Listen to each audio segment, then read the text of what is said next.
buenos días. Hoy vamos a hablar de la importancia de no perder nunca nuestros propios sueños. Hoy, solo sombras.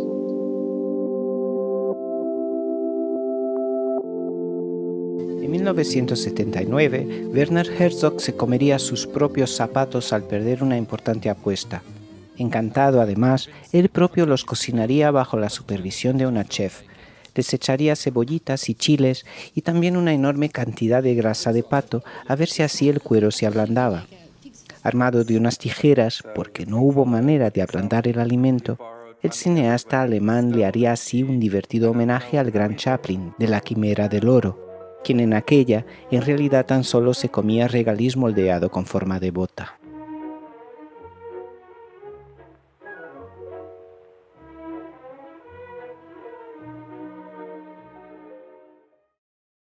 Pero Herzog se comió literalmente sus zapatos, y todo ello a raíz de un enorme retraso que estaba sufriendo el documental Gate of Heaven de su amigo Errol Morris, que seguía poniendo excusas como la falta de financiación, etc. Herzog, después de conocer el trabajo de Morris relativo a la música, la ciencia y la filosofía, le habría instado a dedicarse al cine porque le veía un gran potencial. Pero el proyecto de su documental se estaba enfriando demasiado, así que Werner, no queriendo escuchar más absurdas excusas, le prometería que si terminaba el documental, en su estreno él mismo terminaría sus propios zapatos. Al año siguiente sería Les Bank quien estrenaría el documental que recoge esta preciosa historia de motivación. Werner Herzog se come su propio zapato, y que no viene más que a insistir en la importancia de hacer caso omiso a todo aquello que nos impide llevar a cabo nuestros propios sueños.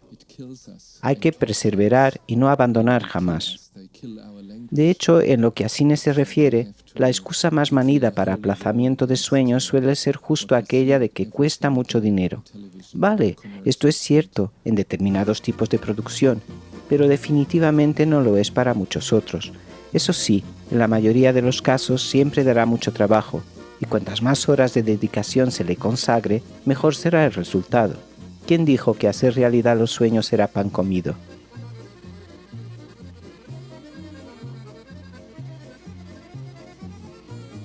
Armada de unas sencillas tijeras, desde pequeñita, la alemana Charlotte Reininger cortaría en papel sus propias figuras inspiradas en personajes de los libros ilustrados que leía.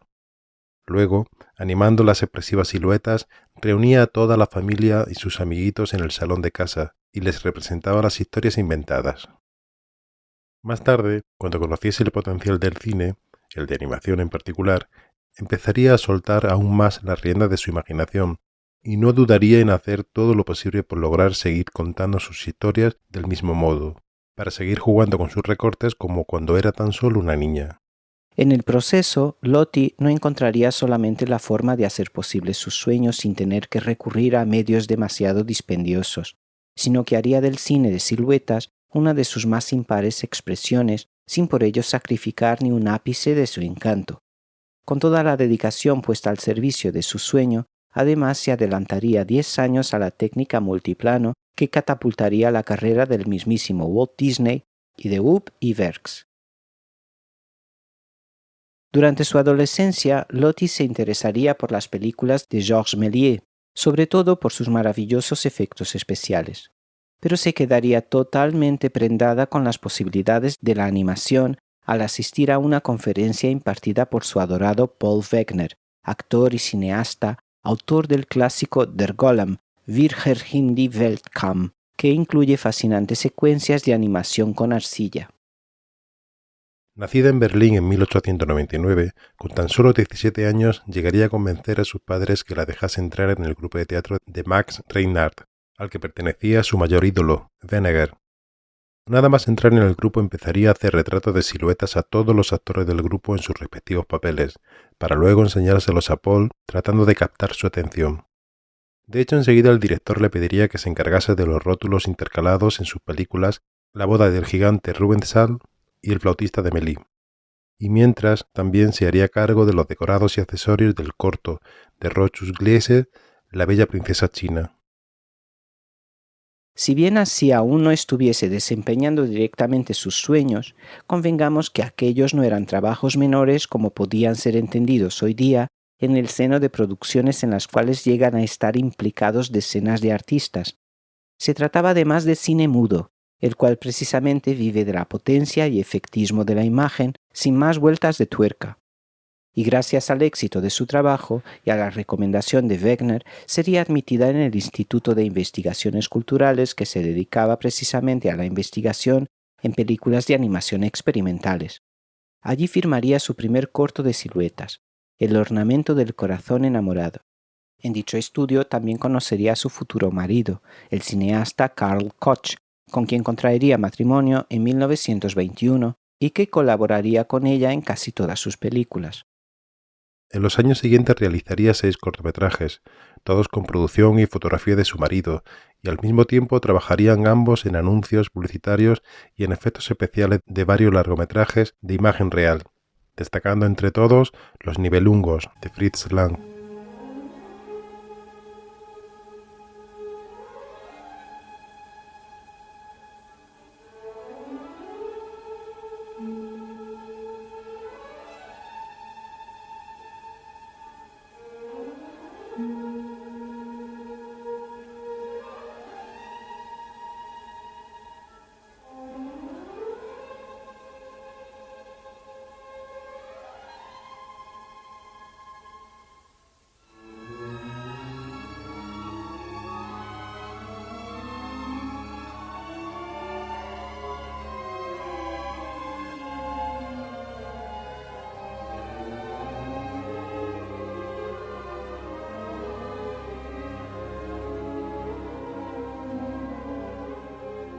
Todo ello contribuiría a hacer de ella el centro de atención de la animación alemana, ejemplo para un grupo considerable de soñadores animadores. De hecho, en 1923, el banquero Louis Hagen, admirador de su obra, le ofrecería la financiación de un largometraje. Por eso, entre 1923 y 1926, escribiría el guión y dirigiría su obra más antigua que aún se conserva, Las aventuras del príncipe Ahmed, una cinta de 65 minutos que contaría con cerca de 300.000 imágenes individuales, todas recortadas a mano por ella misma, y en la cual utilizaría por primera vez la técnica de la cámara multiplano, totalmente confeccionado en el estudio construido encima del garaje de su casa de Potsdam. El largometraje animado trataría con mimo e inventiva varias historias relacionadas con las 1001 noches. A sus personajes recortados se sumarían además los decorados maravillosos de Walter Ruttmann y la música de Wolfgang Zeller, algunos efectos adicionales de Karl Koch y Bertolt Bartosch. Una auténtica delicia.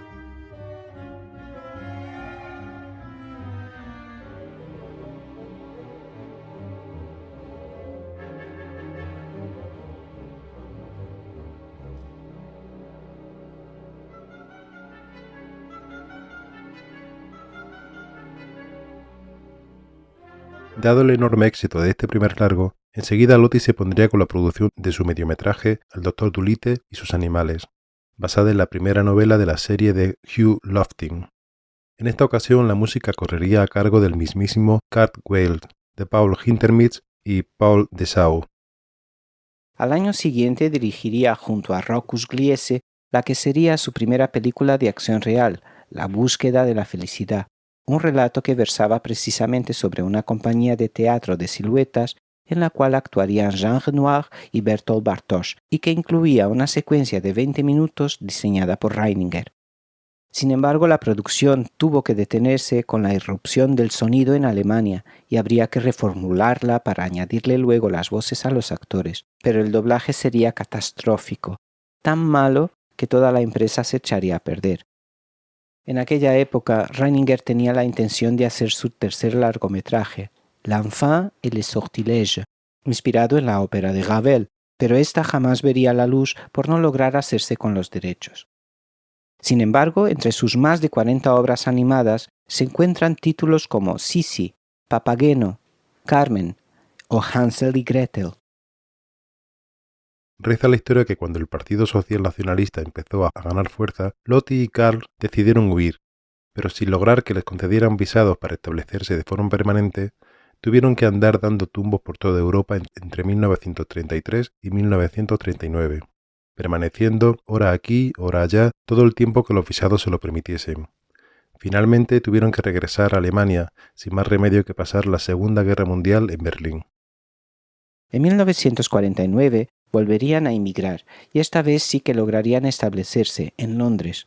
Después de algunos trabajos de publicidad para la Oficina General de Correos, fundarían Primrose Productions.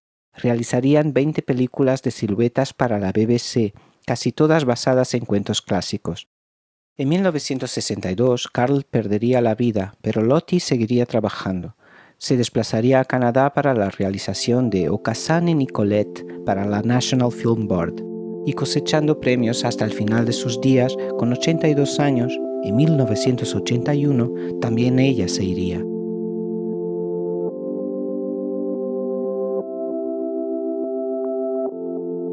Pero Lottie no fue la única que llevó a la gran pantalla todo el potencial de la sombra. Michel Ocelot no dudaría en recoger su flamante testigo convirtiéndose en el más digno heredero de Reininger. El director francés, nacido en 1943, en Villefranche-sur-Mer, en la Côte d'Azur, habría pasado su infancia en Guinea y su adolescencia en Francia. Antes de instalarse en París, se formaría en Bellas Artes, en Rouen, luego en la Escuela Superior de Artes Decorativas de París y finalmente en el Instituto de Artes en California, Estados Unidos. Inicialmente su interés por el cine de animación se remontaría a un juego de verano en el cual él y sus amigos se dispusieron a realizar cortometrajes de lo más variopinto utilizando las técnicas más dispares. Lo cierto es que aquello le supondría todo un descubrimiento, puesto que las técnicas que utilizaron eran todas muy simples, pero algunas realmente efectivas. El papel recortado que a él mismo se le ocurrió utilizar se transformaría, al igual que para Lottie, en su propia seña de identidad. En 1976 realizaría la serie Les Aventures de Gideon, pero no sería hasta la siguiente década que vería a la luz su primer corto de papel recortado producido profesionalmente, Les Trois Inventeurs, para Animation Art Graphique Audiovisuelle, película que le supondría un inmediato reconocimiento, el cual se repetiría en 1983 al serle atribuido el César a Mejor Corto de Animación por La légende du pauvre Bassou, hecho a base de dibujos simulando antiguos grabados. Pronto se convertiría en el productor de la serie de televisión Ciné-Si para la Fabrique, el cual inspiraría el legendario programa Prince et Princesse, basado en la técnica de papel recortado. Además de impregnar sus películas de magia con la sencillez de su técnica apelando a la creatividad de miles de niños y adultos por todo el planeta, Michel sería el autor de sus propios guiones originales. Yuxtapondría imágenes de acción real a sus clásicos objetos de papel recortado en el videoclip Earth Intruders de Björk. Azur y Smart y las más recientes, Iván Zarevich y la princesa cambiante y Dilili en París, son tan maravillosas como cualquiera de sus propuestas, aunque la técnica de la sombra haya sido sustituida por la clásica animación en su natural evolución digital. Los cuentos de la noche son un buen ejemplo de ello. Pero probablemente, por el trabajo que mejor se le conoce, es la trilogía de animación clásica dedicada al bebé africano Kirikou. Suyas son Kirikou y la bruja, Kirikou y las bestias salvajes y Kirikou y los hombres y las mujeres. Da la impresión de que la posibilidad del cine, el cine hecho con nuestras propias manos, nunca había estado tan a nuestro alcance.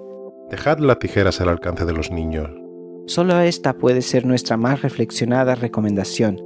Dejadlas a la vista porque si no encontrasen un papel que recortar emulando a estos dos monstruos del celuloide, quizás consigan imitar a Herzog, quien en ellas encontraría también la herramienta idónea para insistir que... Y no olvidéis que todos los sueños se pueden realizar.